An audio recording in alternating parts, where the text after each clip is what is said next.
Welcome to Codex History of Video Games. I'm Mike Coletta. And I'm Tyler Osby. And today we're kind of doing a review of the Ultimate History of Video Games Volume 2 by Stephen L. Kent. This is the last time we will be talking about this book. Yep. In the arms of the angel. We're done with this book. And we're done with the book. Okay, do we get like a DRM notice for singing it that well? Maybe. I hope we don't. If we get copyright struck for our singing of that Sarah McLachlan song, I'll feel good about it. Yeah, I'll feel good about my voice. All right. Yeah, so if you're listening to this in the future and that part was just blanked out, you know what happened. You know exactly what happened. Our voices are too good, too angelic. Yeah, that is correct. So I know we've been saying for months now as we worked our way through the book that the book is excellent and that you should buy it. This is Ultimate History of Video Games Volume 2 by Stephen L. Kent, by the way. It's great and you should buy it. We've been saying it. I think every single episode we've been talking about it. And I still think that's true. I really love that he went back 20 years later to cover all of the history in between the end of the first book, Volume 1, and now, today. It's kind of funny when you reach the end of the first book because it just basically says Sony just announced the PlayStation 2. What wonders could the next generation of gaming bring? Wow, it's the future. And it's just funny to read nowadays because it's ancient history now. It's over 20 years ago. So, but this PlayStation 2 was a supercomputer. It was a supercomputer and it was banned from being, or at least that's what Sony said, that they had trouble shipping it to certain countries because it was technically a supercomputer. Sometimes I think that kind of stuff is made up. They're just totally. It was banned. Oh, it's so powerful. Oh, cool. My Spyro the Dragon's going to look so good now that this computer can't be delivered to certain countries. All right. Spyro the Dragon hacked my banking account information. That's how smart Spyro is on PlayStation 2.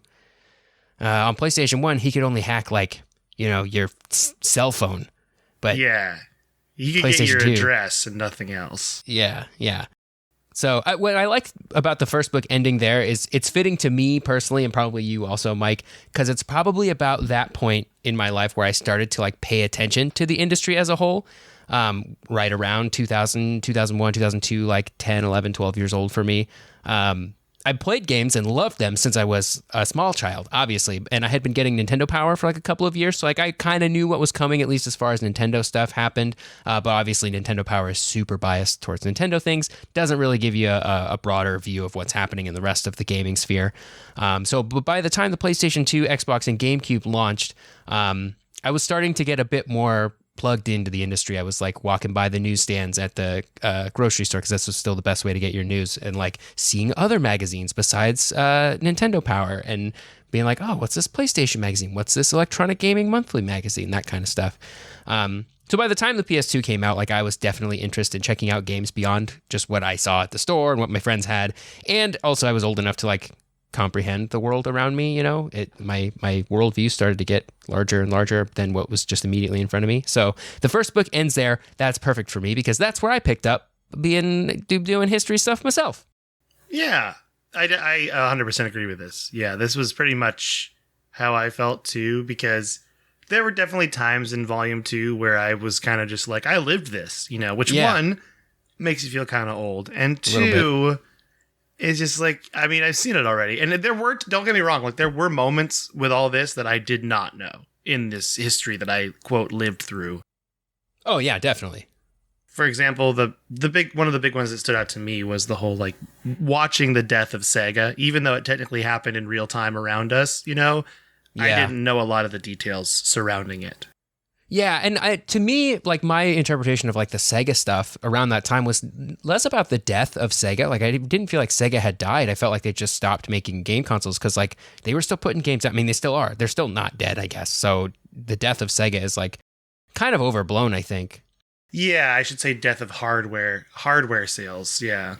Yeah, I remember when that announcement came out that they were going to stop making the Dreamcast and that they weren't coming out with anything new. And then it being super weird starting to see Sonic games on Nintendo consoles. When Sonic Heroes came out, I think that was the first Sonic game that was on a platform other than a Sega platform. And I remember that being kind of weird. And it was on PlayStation, GameCube, and Xbox. I was whoa, this is a new era. Now, of course, it's not weird at all, but back then it was very weird. It would be like, if you booted up your PlayStation 5 and downloaded Super Mario Odyssey today, it'd be like, whoa, that's weird, man. I still felt weird seeing the Sega emulator on Nintendo Switch. And that was like this year. You know what I mean? Yeah. Yeah, it still feels a little weird. It's like how the Death of Blockbuster documentary was on Netflix. It's like, oh, this is weird. Ooh. Yeah, that's a little, yikes. Yeah, I think the Wii had Genesis games on it too. So, and that was only a couple of years after. Like, honestly, when the Wii came out in 2006, so I don't know if Genesis was on Wii immediately or not, but like Dreamcast was discontinued in 2002. So only 4 years later, Nintendo consoles were emulating Sega games, which is kind of wild. That period of time feels so much longer in my brain than it actually is. I think about things that happened 4 years ago, and I'm like, yeah, that was like yesterday. And then I think about things that happened in a 4-year span in the early 2000s, and I'm like, there were decades between those two things happening. Oh, 100%. Yeah, I feel that way too. I think that's just part of getting old. That's just aging. Like Welcome when kids to say, it. oh, remember Fortnite? Remember when we used to play Fortnite as a kid? And I'm like, oh boy, that still feels like not that long ago when Fortnite was I have the a whole thing. like It still is a thing. remember Angry Birds. Not Angry Birds. Well, I guess also Angry Birds, even though it's still around, but Flappy Bird. Like that was like a time in my life for me. Yeah, and I was like, I was an adult when Flappy Bird came out, and there are people that are like, oh yeah, I remember when my mom used to give me her cell phone when I was 4 and I would play Flappy Bird. And I'm just like, how dare you be 4 years old? Yeah, at not that time. allowed. Not okay. Yeah. So I guess I think I'd have to say that like that in that sense, the first book is a bit more meaningful to me because it had a lot of interesting stories from like the super early days of gaming that I had never heard before. All the old Atari stuff in like the 70s, the video game crash of the early 80s, all that stuff was like fairly new to me. Like I kind of knew about a lot of it just from having been on the internet for a while, but it was cool to read it in like a book form for volume 1. But for volume 2, it felt more like reading like a journal that I could have kept myself, like you said, like there wasn't a ton of new info for me, because I lived that era. But it was interesting to like relive those experiences, especially the 360 PS3 Wii era, which is sort of when I became of age as an adult. Right. And that's when I've talked about this a lot on the podcast before, but like that's when I got a job and I was able to sort of buy games as I wanted them and didn't have to wait for birthday or Christmas, to get a new game. And so to see all that stuff happening in like context of what else was happening at the time, it was really cool. I think Kent drew some really cool conclusions there and connections that maybe I might not have made myself. I can't think of any off the top of my head, but like just reading it in a sort of like story format where it sort of jumps back and forth between perspectives was kind of nice. I think that's cool. I agree with you there too. We're pretty much in agreement, I think, on like how our feelings are with the book, and especially the whole idea that I started like the podcast because I didn't know anything about the really old times. Mm-hmm. And like, it even goes back to like the Bagatelle stuff we talked about in the early episodes. Like that was super interesting to me because I'd never heard of that before. And I'm still got this interest in those weird mechanical games. Oh, yeah. Kent talks about, because I think that's just a really interesting couple decades in history where there were just these weird mechanical shooting games. And that was what an arcade was, And yeah. That's kind of the stuff that I would want to go back and know more about now. But I feel like I may be the only person that finds that interesting. I bet a lot of that stuff is like the design of those games, like the stuff you're trying to do when you're designing those games, I think is probably very similar to the stuff you're trying to do when you're designing a video game, right? Like what's fun? How do you make somebody feel like they've accomplished something? How do you make it difficult? That kind of stuff. Like I think a lot of the like really high level fundamentals stay the same. And then with the mechanical stuff, it's like, well, and now you have to figure out how to actually do this with physics, which is exceptionally difficult. Whereas in a video game, you can be like, yeah, this gun shoots lasers, pew pew, no problem, right? And they're like, oh, I have to have it solve an actual real life engineering problem. Right. Yeah, exactly. I also think back to the time period that like the second book covers, I think there was like so much more happening during those times in terms of video games. It was just like impossible to cover everything happening because games were so much bigger. There was just so much more of them and it was so much harder to follow. So Kent picked what he thought were the most important things to cover. I think overall he did a pretty good job picking out the right things. But because you can't cover everything, I think the name Ultimate is like not quite so fitting. The first book, Ultimate, I think feels good because there is kind of a sort of linear story there being told. But I think going into this thing, it's really more like, okay, how many pages do we have? We have 600 some odd pages. Like, what are the most important things to fit in there? Because if we tried to write about everything, we would never finish, you know? So Ultimate is like not the greatest name anymore. I think that might be a marketing buzz term that I don't even know if necessarily he wanted to use. Yeah, it's the first book, so if this is the second one, like I get it. I'm just a comment that I think you're onto it though, because if you look at like the first book especially, it does follow, like if you were going to draw it, it would just be like a straight line, you know, Bagatelle to pinball to electromechanical to pinball, and then to like video games and then arcades and then home consoles. But then I feel like once you get to like the 90s, the late 80s, early 90s, then you have home consoles, arcades, and PCs splitting onto these three trees. And handhelds too. And he tries to deal with all those branches. But I mean, we all know, and it's nothing against the book, that PC gaming is mostly ignored, which makes sense because that's a whole complex thing within itself. It's its own deal. Yeah, that would be I'd love to read a book like that, Ultimate History of PC Gaming, because that came up at a similar time too, like late 70s, early 80s. It like developed almost in parallel with not a whole lot of crossover until like the mid 90s probably is when console and PC stuff started crossing over a lot more. Nowadays, it's all kind of the same, right? Like, of course, there are PC exclusives and console exclusives now, but like they're all part of the same gaming sphere. Whereas like if you were a PC gamer in the 90s, you were playing different games than what console players were. There just like really wasn't any way around that, with very few exceptions. And yeah, you're right. And a lot of that stuff isn't covered. I think the other stuff that's not covered, there's like all that Gamergate stuff that happened in 2014, which was pretty controversial. It was like a large backlash from some folks over kind of what they perceived to be like too much wokeness in video games. I don't mean to get into it here. It's very political. It might be a good future episode for us. We may not be far enough removed from it too to like be able to analyze it. Yeah. But it was a really important thing, I think, that happened, that like I think you can draw lines from that into more mainstream like politics. Like I don't think Gamergate itself led to this large political divide that we see today, but I do think it was kind of a symptom of what we'd see later in that decade that still definitely persists today. I think it was a big thing that happened, and if you press Control F in the book and you search for Gamergate, you find nothing. So he just doesn't cover it at all, which I think is a bit of a miss. That's like the biggest thing that I would say is like an actual miss here. If we did an episode of that, that's some wonder. I'd want to get like an expert.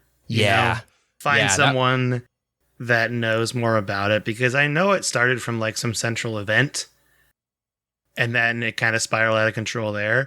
And I completely agree with you that it's connected to everything that's happening now, but I don't know exactly how. You know, I guess you could say like it was the prelude to cancel culture nowadays. It's definitely like sort of a proto, like it's all, I mean, everything is so intertwined. So it's like, I think it's just part of a larger conversation, but in the video game industry, it was huge and there's just no mention of it. At least it was to me. I don't know, maybe people don't think it was that big, but I do. It was, at least it was in my circles. And I guess I work in video games. So of course that kind of stuff maybe is extra magnified for me. I just remember Twitter being a hellhole for a year. Yes. That I really remember that very clearly. So I do think it's an important thing and we should talk about it, but that's bring an expert in. Yeah. It's like in Pawn Stars. We got a buddy in that. Bring him on in here. Rate it for us. I also think like so much of the last 20 years of gaming history is just preserved. It's all online for the most part, right? You can go on websites, you can read the articles they published 15 years ago. IGN still has stuff from the 90s up on their site, and so does GameSpot, which I think is crazy. And sort of in a way that makes the things like this book a little bit redundant, but at the same time, I like to see it gathered up like this and sort of interpreted in a way that tells the story of the time. So I appreciate the book for that. And in that sense, like him picking the right things makes I think most of his selections made a lot of sense there. It's also funny too, because I mean, in a way we're a little redundant, but I think what we bring to the table is that we are trying to gather it in our like editorialized version, you know? Yeah, that's a good point. Yeah. So maybe the book, if the book is redundant, then I suppose so are we. But you know what? We're going to talk into this microphone anyway. Exactly. And I think it's because people don't want to do their own digging, you know? Yeah. And granted, I would say like we just mostly read the books we find and kind of present them in a book clubby kind of way, which is by no means like I'm not sitting up until the wee hours of the morning on the dark corners of the internet trying to find stuff. Yeah. But I do think with the way that you present it is what matters when it comes to this kind of thing. And I think his book is super successful because it's very easy to read. Like, it's a very well-written book in that way. Yeah. And I'm biased too on that point because I know all this stuff already because I lived it, like you said. But there are going to be kids picking up controllers today who will love to read about all this history, right? Like when somebody calls Xbox 360 a retro console, and I'm like, oh man, I need to schedule a colonoscopy probably because I'm an old person now. Well, you should just do that anyway. You know, it's good. It's good practice. That's true. Yep, you're right. That's just good for you. Yeah. So like I'm sure there are people that lived through the 70s and 80s versions of gaming, and they were like, I already know all this stuff in Volume 1, and I was like, this is great because I grew up in the 90s, right? And I didn't get to participate in any of that. Kids today are going to pick this book up and go, wow, it's this retro console, Xbox One. Can't wait to read about that. And I would be like, oh, you kids. And I'll be on my rocking chair playing a Game Boy Color angrily. Yeah. I do think that Kent doesn't shy away from controversy either, though. There's some coverage of labor rights in gaming as it relates to crunch, although I don't think he offers any, he doesn't offer any opinion on it besides reporting some facts, which is, I guess, good journalism. I don't know, but I think when I read a book like this, so it's something in like this format, I want opinions on those things. I think if you're writing about crunch at EA for a paper, I think it makes sense to just hear the facts. Here's what people said. We're going to collect it all together and sort of let you draw your own conclusions. Although I don't think there is such a thing as objective news reporting, and I won't get into that now. But I do kind of wish he had put a little bit more opinions because I value his opinions, right? He's been around for a long time. He knows about this stuff. I value his opinions as a video game scholar. And it would have been cool to see what he thinks of those things rather than just sort of straight reporting the facts, because you can find those facts anywhere. I want to know what Kent thinks about it, right? And people could disagree with me on that. That's fine. There's a lot of folks that probably just appreciate seeing the facts without an opinion. I get that. I just wish that it did. I do think we see his opinion in very subtle ways, though, especially in the EA Activision chapters and the movie, near the end of the book, because it's really hard to not have an opinion on those things. And I mean, he even kind of defends Uwe Boll. That's kind of how that's all written. And I mean, I think if you were looking from a completely, I've never heard of this man, I'm going to look at the reviews of this movie and just assume he's a bad director, I think Steven gives him a pretty good shake. Yeah, which is, that's a good point. Depending on how you feel. I know there were people that sounded off in the Discord that the movies are horrible, and I don't doubt that. But I just like that I kind of got that side of it. And then it's really hard just to not read that Activision and EA stuff and be like, yeah, they really just messed up. Yeah.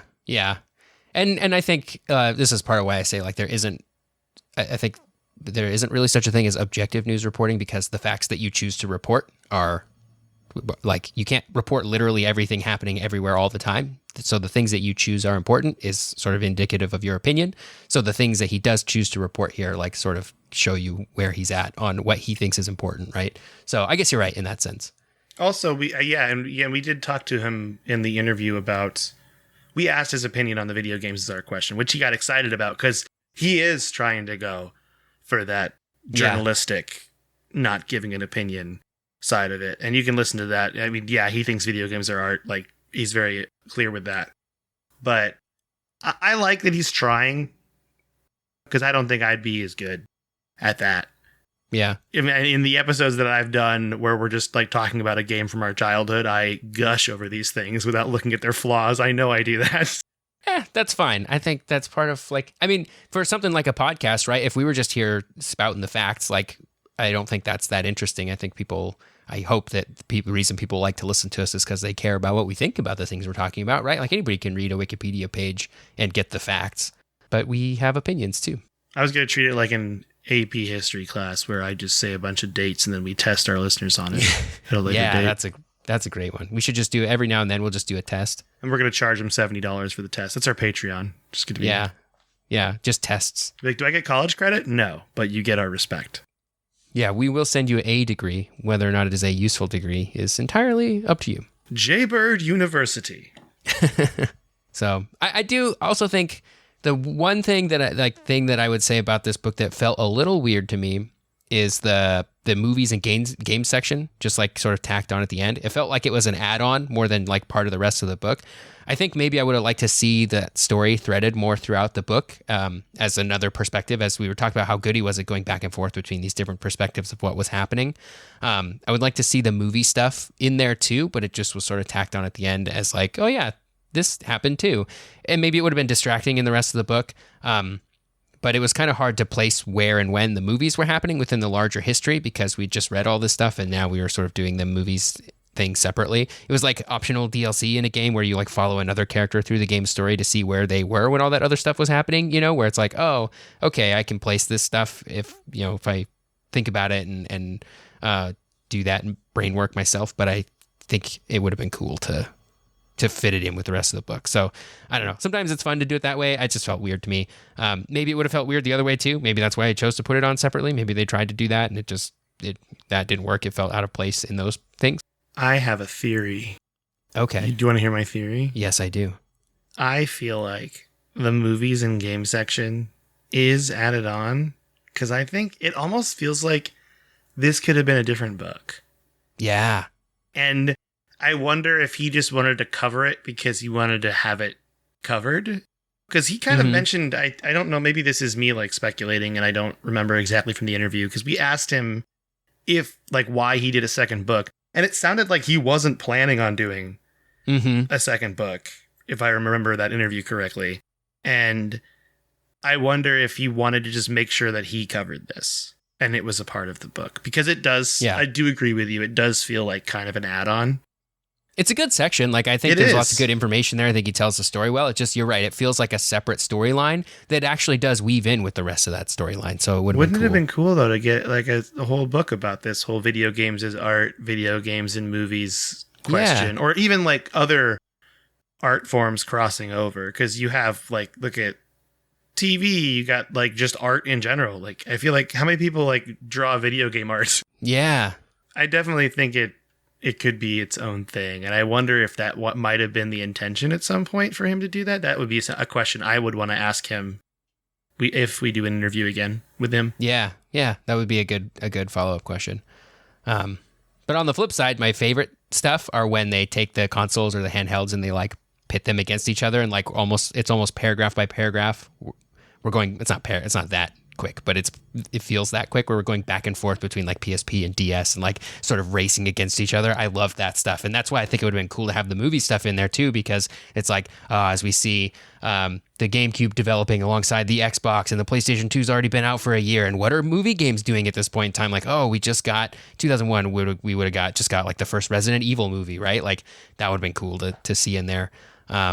So, like, I guess what I'm learning here is that, like, I really like when history is sort of told as a story instead of just reciting facts, especially when it's a book, you know, when you're like, when it has a beginning, a middle, and end. Like, I want to feel like there's a story there. And for the most part, it is there. And those are my favorite parts, is when it feels like there's a story there and there's like twists and turns. That's what I really love about the book Console Wars, because it is very much told like with a narrative in there. It's like it's a nonfiction book. I wouldn't say it's like written like a fiction book, but sometimes it feels like the way things are organized, it feels very dramatic at times, which is really cool. So I feel like Masters of Doom was a lot like that too. Yeah, Masters of Doom did a really good job of that. Had that story where I would like read a chapter for the podcast and I'm like writing my notes on it, and then I would want to keep reading the next chapter because it kind of ended on a cliffhanger. Yeah. Yeah, I have some favorite moments I wrote down. I did like hearing about why Sega got out of the hardware game. I like that whole arc. But probably my favorite arc, which is not expected, I would not have expected to find this that interesting, was the rise of EA and Activision and them competing with each other. Yeah. And then eventually you could say like their publicity fall, because they're very much still alive and well, but like the publicity they make a ton of money. Yeah, like how they look in the public eye is not favorable. But it kind of felt like a movie where you watch a hero become a villain. Yeah, it's like the Star Wars prequels. Yeah, it's like Breaking Bad, where he's slowly becoming Mr. Business, and you hate him. But instead of meth, it's just making tons of money and exploiting your employees. That's what it is. Mr. Chips becomes Scarface. Yeah. I think that's the pitch for Breaking Bad. I liked it a lot. And then I did really like the games as art thing, mostly because I didn't know much about Roger Ebert and his whole battle there. I feel like that's something I should have known. And I remember when that was going on, it was like kind of a big deal. I think I was reading dig.com when that was going on. And like it seemed like every day. I know. I think it seemed like every day there was a new like article about Roger Ebert and why him thinking games aren't art and you know, people with their rebuttals and stuff. And I remember being so upset, like, of course they are. Yeah, he's just an old man. And nowadays I'm like, I don't care what you think. That's fine if you don't think they are, because I don't need you to think they are. Too true. Too true. But I did love that. I liked going into it and like kind of hearing about it and hearing about other bigger developers and what they thought too. That was cool. Those are probably some of my top places. Honestly, the things that I thought I would really be super duper into, like how Xbox started and everything, was just okay to me. Yeah. And that stuff, like specifically about the Xbox stuff, was a little colored for me at this point because Xbox put out that 6-part like miniseries on YouTube that was so good about the history of Xbox that like. And obviously Microsoft can do that and put out something with way more detail and interviews with all the people and like do it in a really cool format that like I'm sure Kent just could get access to, right? So that section of the book is not as detailed as Microsoft doing it themselves. Although the Microsoft stuff does feel a little bit like rah, Xbox is the best propaganda, which is fine. It's expected from them. But I really enjoyed that series. And so I think you're right. I want to go back to something real quick. Okay. Do you think this book, would you have liked the structure if it was more on a yearly basis? Like it said 2000 and it went through everything that happened in the year 2000 that Ken thought was important, instead of like following the three big. Because I'm like, that would be more thorough, but I don't think the story would be as interesting. I think it would get kind of lost in the weeds. I agree. I think the connections that he draws between certain things happening, that would be harder to do if you were doing it in a more explicit, like dividing it up by dates, especially because dates are like just arbitrary human construct. Stories happen regardless of dates, right?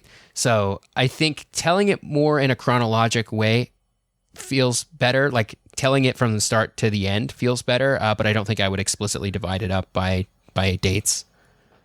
That's what I think, which is kind of how he did it. There are times where he like will go way back to start explaining something again, and those parts, sometimes they were good. Sometimes I was like, okay, wait, where are we? Like, because my brain was remembering where I was and like what was happening in the thing we were talking about, and then he'll be talking about, well, then this thing in 1996, and I'm like, oh, we're back in 1996 right now, okay, and I know that it's set up for what's happening.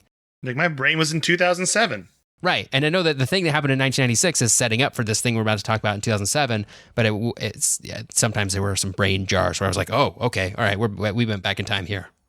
I agree. I think I remember like reading college textbooks for class that were organized by date and it being kind of convoluted. I'm definitely of the mindset like you that I want you to tell me a story, you know, when it comes to nonfiction.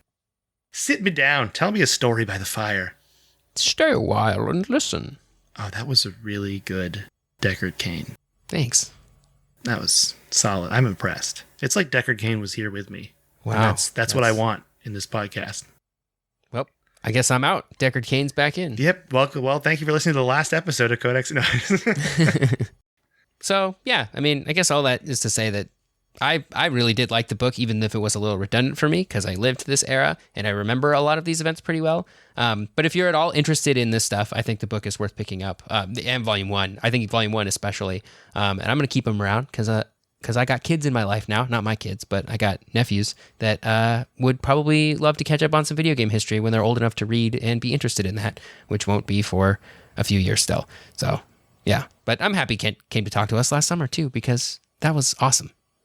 That was seriously the highlight. Oh, yeah. Please go back and listen. If you haven't heard our interview with Stephen L. Kent, it was like August, I want to say, of 2021.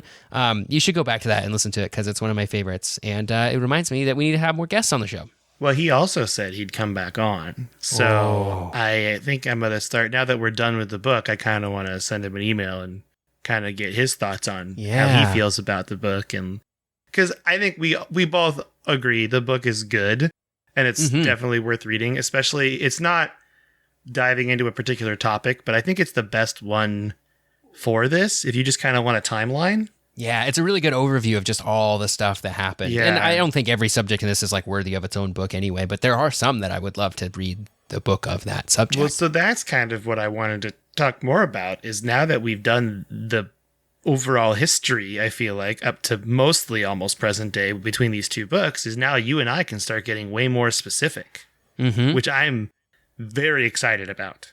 Like I want to dive into something with you, Tyler, you know, just really get down to it. So there's a lot of book recommendations we got on the Discord and I'm going through them and I have a couple in mind that we need to talk about off air, but I think would be a great direction to go.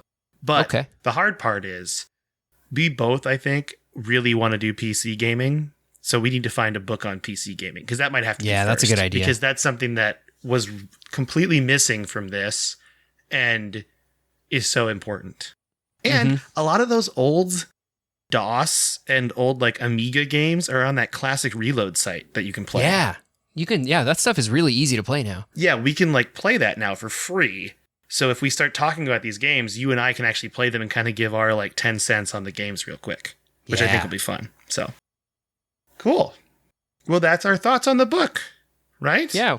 Yeah. What you been playing, Mike? Oh, I have dove into, and by dove into, I mean played like an hour of Tunic this week. Yeah, I had a love really busy week this week, but I was able to finally sit down and play some Tunic, and I beat the first boss, and it was kind of challenging, but in like a good way. And I'm reading that cute little instruction manual, and I love it. And I'm kind of all in right now. And it's a short game, so I feel like I could really commit to it and beat it in the next couple weeks and be very happy with it.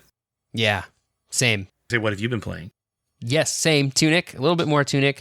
I've been on still a little bit of a lull in gaming right now. I've just been doing other stuff, catching up on some shows, watching some movies and stuff. So I haven't been playing that much. I'll get back on the horse at some point. But you know, sometimes you gotta take a little step back from the games, or you get burnt out, and then you start feeling bad when you play games. And I don't ever want to feel bad playing games. So if I don't feel like it, I don't play them.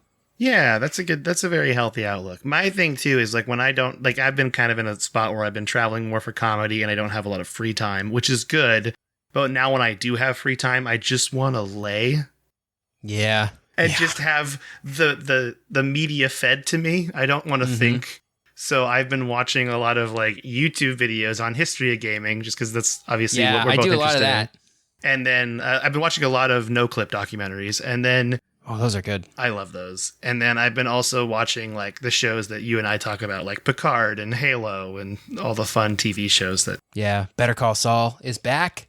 I need to watch that show. I need to just commit to it because I've heard from multiple people, including you, that it is better than Breaking Bad. It is, and I love Breaking Bad. That was my favorite show. Now I guess Better Call Saul is my favorite show. Wow, that might be a hot take. We might have had just a hot TV take on this video game podcast. Hot take: Better Call Saul better than Breaking Bad. Well, do you want to read some emails real quick? Yeah, I'll read some emails. You want me to take this first one here? Yeah, from Jeremy. Yeah, from Jeremy, called Night Trappin'. Hey guys, love the podcast and all the cool facts from it. I have been an avid gamer since Santa brought me an NES in 1984. One thing that's been driving me crazy is that as much as you guys talk about the phenomenon that was the trapping of the night, you've been burying the lead about one of the quote-unquote stars of the game. Dana Plato of Different Strokes fame is in Night of the Living Traps, and I have yet to hear you mention this. Now, I'm still on episode 83, and if you have mentioned this, then please disregard my email from the past and carry on. If not, then you are most welcome to share this tidbit on the air or on the recording or whatever. One day, once I catch up to the show, hopefully I will hear this email and know that my message from the past has made it to 2022. From the year 2019, Jeremy. Thanks, Jeremy. There you go. There you have it. Dana Plato from Different Strokes is in Night Trap, which I guess I didn't know because I haven't watched a lot of Different Strokes before, and I'm not sure who Dana Plato is. So Dana Plato passed away in 1999. Oh, wow. Was like a teen idol, it sounds like, in the 70s and 80s. And so she was definitely ahead of our time. Gotcha. Okay. So that's why we missed this person. But they were the lead in Night Trap. So maybe, because we just talked about Night Trap in the context of the book, I believe, the first book. That's what we did.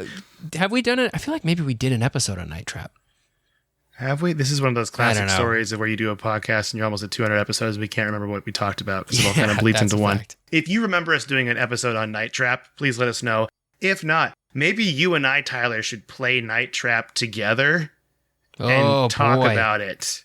And we could really give Dana Plato the justice she deserves. That's what it sounds like. Justice for Dana Plato. Yeah, because I think that's definitely one of those games that, like, when I went to PAX before the pandemic, this is 2019. Wow. 2019. 1907. Yeah, 2019.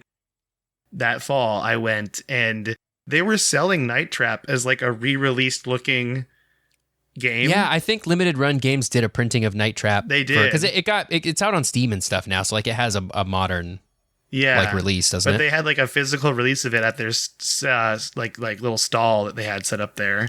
And I had a friend that I was with buy it, and I thought it was so cool that they had like a little like physical re-release of it.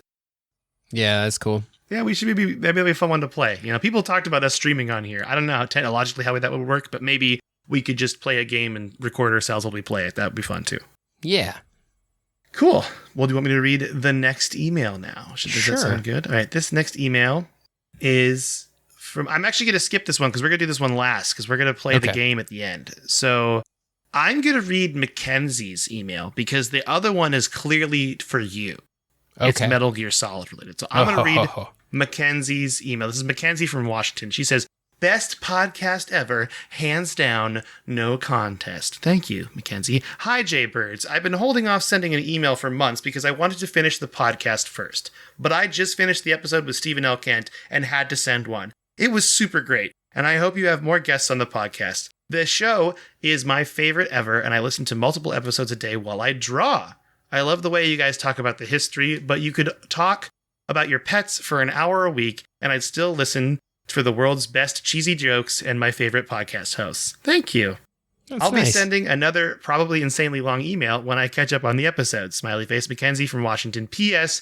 I'm sick, so my voice sounds different, and when I listened to the episode 167, it had me laughing out loud like a deranged frog. That's fun to know.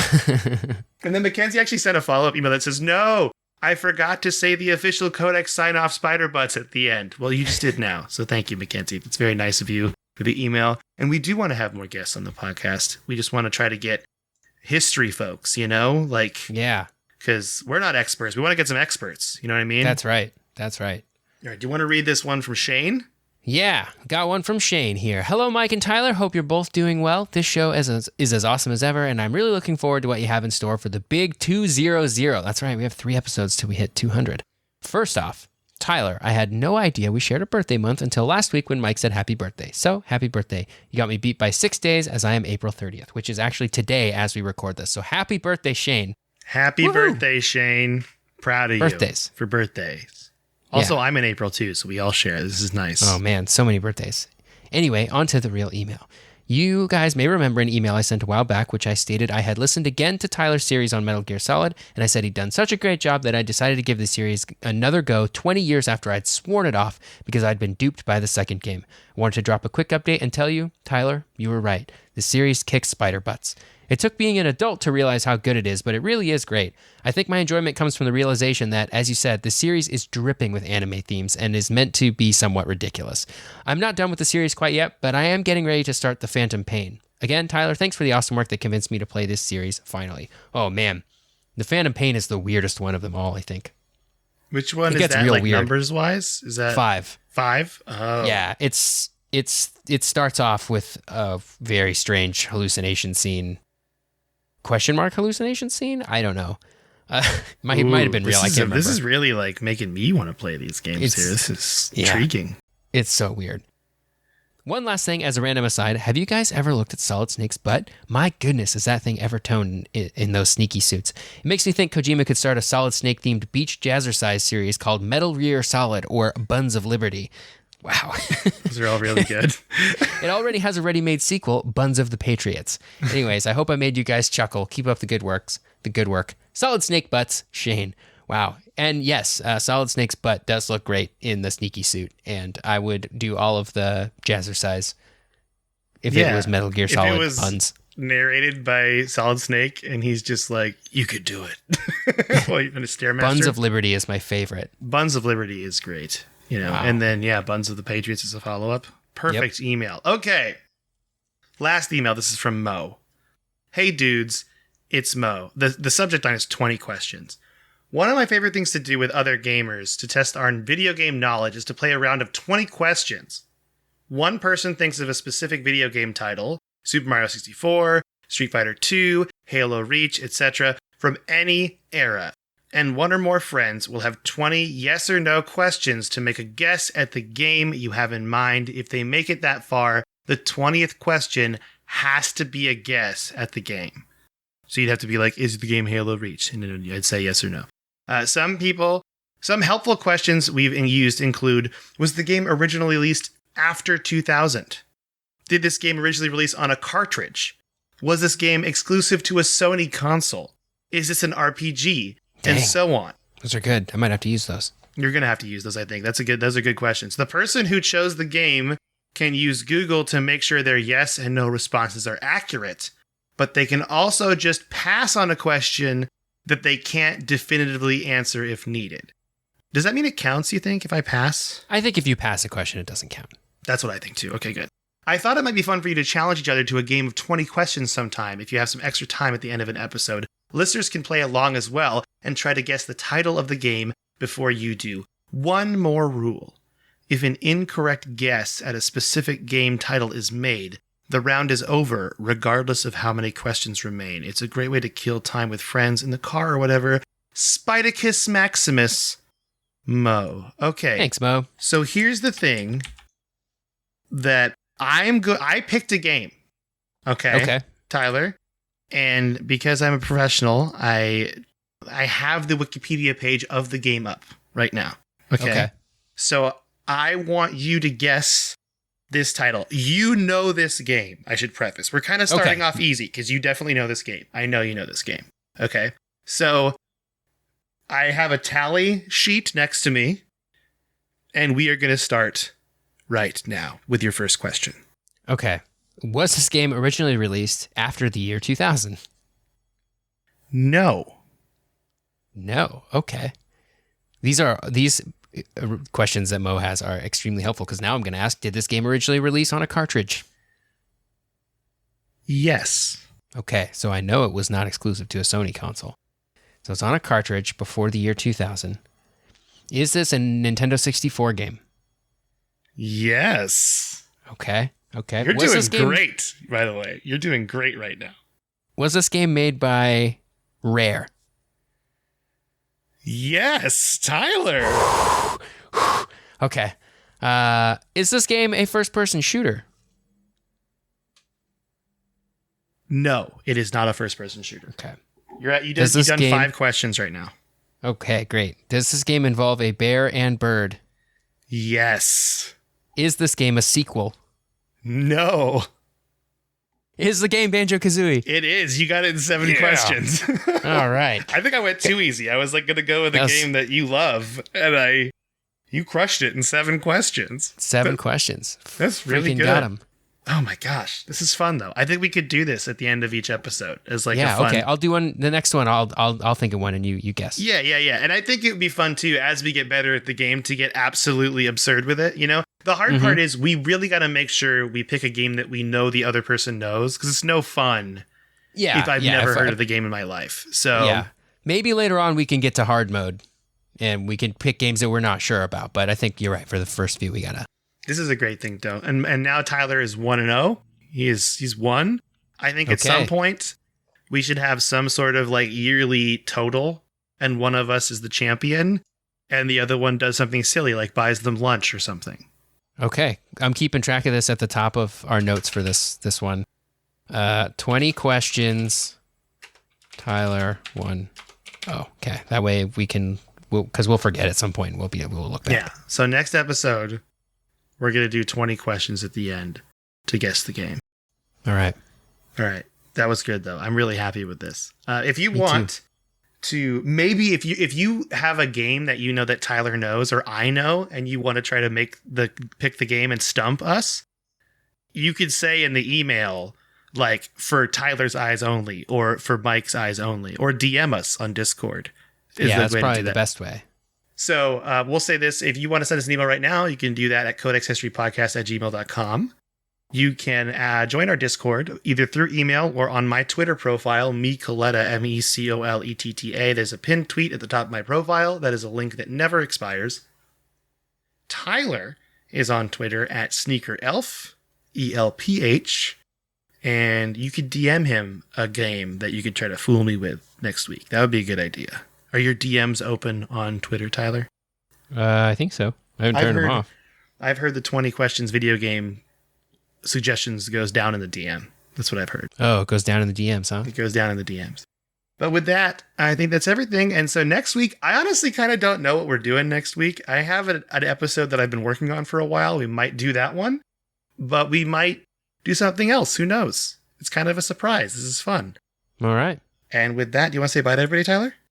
Goodbye, everybody.